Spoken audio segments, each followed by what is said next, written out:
Mga kababayan, isang tulog na lang at papasok na ang buwan ng Hunyo. Kasabay din kaya nito ang pagpasok ng panahon ng tag-ulan. Alamin natin yan kay Pag-asa Weather Specialist Rhea Torres.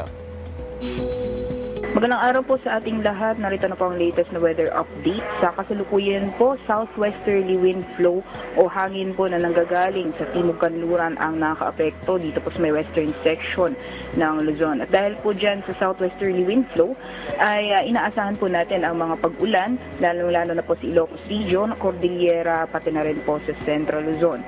Sa areas po ng La Union, Pangasinan, Zambales, Bataan, pati na rin po sa Abra, lalong-lalo din po sa Ilocos Norte, Ilocos Sur at Apayao ay may babala po tayo sa mga posibleng malalakas na mga pagulan, kaya doble ingat po sa mga kababayan natin dyan sa mga posibilidad ng mga pagbaha, kata na rin po ng pagguho ng lupa.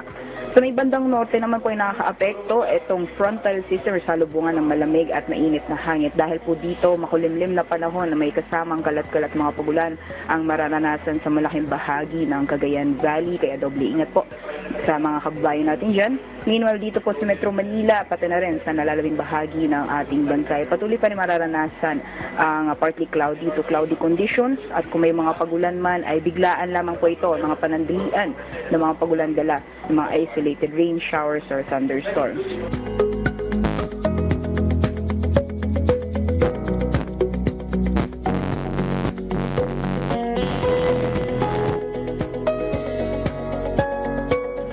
Wala po tayong babala sa matataas mga pag-alon, kaya malaya pa rin mga kalayag ang mga kababayan natin ngayong araw. At ayon po sa ating latest na heat index forecast, for today po sa Metro Manila, maaaring maranasan ng 39 hanggang 40 degrees Celsius na heat index, at yung pinakamataas man po ay posibleng maranasan sa Infanta Quezon na maaaring umabot ng 46 degrees Celsius.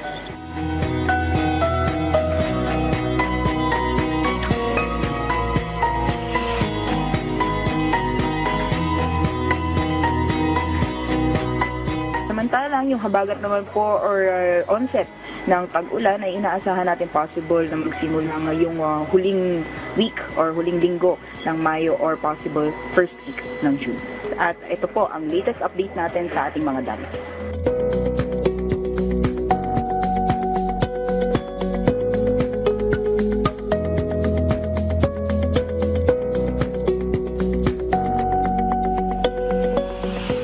Yan ang po latest mula dito sa Pag-asa Weather Forecasting Center. Ako po si Rhea Torres.